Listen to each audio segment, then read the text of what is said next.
Hi, my name is McKenna Stevens, and I am currently a senior at North Summit High School. For my final project in this class, I decided to study the class crime debate and the relationship they have to one another. In order to truly understand the relationship between social class and crime rates, we must take a step back and understand where it came from and who it affects. Many of us are aware of the current issue between cops being accused of shooting and targeting African Americans or colored individuals. There are countless articles recognizing this specific issue. I chose a few that highlighted the overall concept. The first one is published on NBC News and written by Maggie Fox. The article is titled Police Killings Hit People of Color Hardest. The second article is titled Nashville Police Officer Charged with Criminal Homicide After Shooting Black Man in the Back. It is written by Alex Johnson and also published on NBC News. The third and final article is written by Doug Chris, titled The Police Officer Who Fatally Shot an Unarmed Black Man in Tulsa Now Teaches a Course on How Other Cops Can Survive Controversial Shootings, and published on CNN. Much like the cop and race controversy, social class and crime is an issue which has occupied thousands of minds throughout our country for years. There are hundreds of debates, articles, and stories giving in-depth statistics and information on the issue, but the disagreement has yet to be solved. The class crime debate has been recognized and fought about since the early 20th century. As a result, numerous studies were conducted to determine whether or not class and crime have any direct link. As a part of my interrogation essay, I found an article titled Poverty Does Not Cause Crime, written by the John Howard Society of Alberta. I found this article on the Utah Online Library and in a section titled Opposing Viewpoints. It explores how complex the class crime problem is, defines key terms such as at risk, poverty, and caused, and it also talks about how the debate links to crime and the criminal justice system. Now that I've introduced my interrogation article and you have a little bit of background knowledge, let's dig into the debate by taking a giant leap back and focusing only on the big picture. What exactly do I mean by big picture?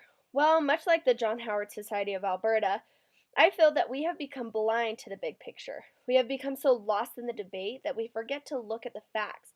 What caused us to think this way? What evidence do we currently have? And what is it we are missing? Because of this, we must break down the class crime debate beyond what everyone currently sees. We must somehow think deeper while also broadening our current mindset. I know that is a little hard to understand right now, but it will start to make sense as I discuss how people are currently defining the issue and so on. One way the John Howard Society of Alberta looks at the big picture is by simply looking at how the argument is named, you could say. They chose to focus on the statement which reads, Does social class cause criminality? The fault behind this interrogation is in the word cause itself. The researchers in the interrogation article state, a cause and effect mindset makes it too easy to assume that the existence of a risk factor inevitably leads to criminality, end quote. In other words, caused is too simple and broad of a word. Instead, they suggest using influence, which leads us to the conclusion that criminal behavior isn't solely provoked by social class standing. Personally, I couldn't agree more. I feel that as the severity of the issue increases, we start using words that are over-exaggerate the primary problem. We see this in everyday life.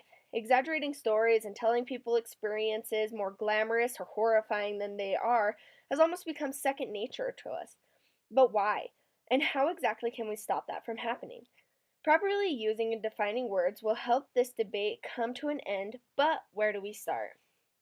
The article also states many of the conditions arising from living in poverty can increase the risk of becoming involved in crime, end quote. But there is never said to be a direct relationship. If we fail to acknowledge our misuse of words and crucial phrases, then the class crime debate will cease to ever be resolved. The word cause isn't the only key term to be misinterpreted and used incorrectly. Poverty is also a word that the John Howard Society of Alberta chose to focus on. Although it is only a three-syllable word, it is more complex than it originally appears. Poverty is divided into three states: absolute poverty, relative poverty, and exclusionary poverty. Absolute poverty quote, refers to those without the most basic resource for survival, such as food, shelter, and clothing, end quote. This is the form of poverty that the majority of us think of when we hear people talk about the poor. These people often struggle from starvation and complex physical health problems. Relative poverty deals with people and or families who have resources such as income that are quite meager compared to others. This is much like absolute poverty, but not quite as severe. Exclusionary poverty transitions from focusing on income to quality of life and other contributing factors such as, quote, an individual's access to transportation, opportunities for socializing and participating in community life, health care, and quality of diet, end quote. I feel that as everyone's definition of this one simple word fluctuates, statistics and results will continue to vary drastically. We must be more specific in our use of words in order to start towards a reasonable cessation. As an overall result, this opens up a door that leads to endless possibilities. If social class is only an influence, then what else plays a role? Home life, income, gender, race, religion, nationality, age, etc. The possibilities are endless, hence why making a cause and effect accusation is void. Well, now that we have defined the debate and found where the controversy lies, it is time to take action. Although no immediate action is necessary or realistic, people around the world lack essential lucidity.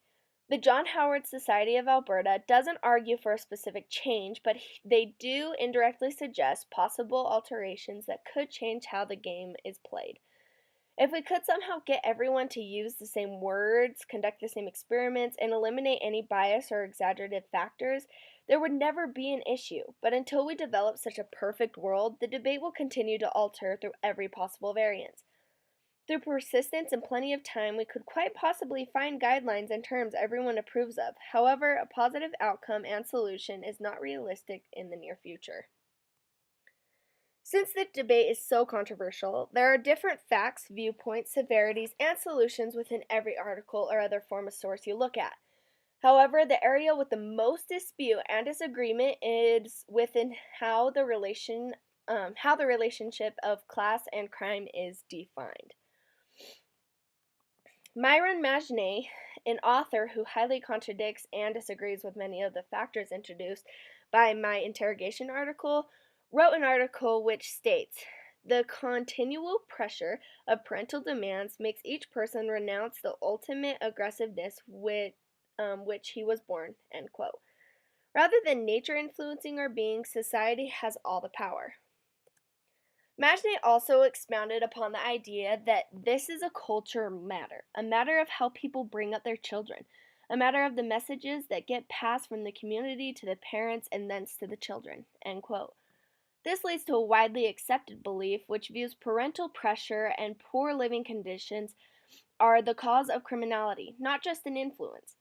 The John Howard Society of Alberta argued that the idea behind a direct relationship is too complex, yet many people see a relationship clear as day.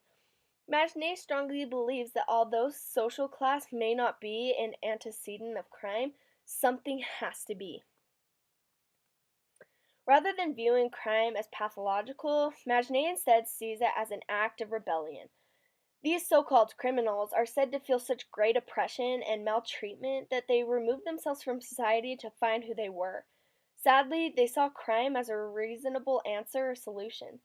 This is clear evidence to why many people and journalists believe that there is a cause and effect relationship. You find cause and effect relationships everywhere. For example, look at how plants grow. Each one needs two essential things to live: sunlight and water. Both water and sunlight have a cause and effect relationship and influence the same thing, which makes the plant grow. This analogy proves why I believe there is more than one factor that plays into the development of criminal behavior.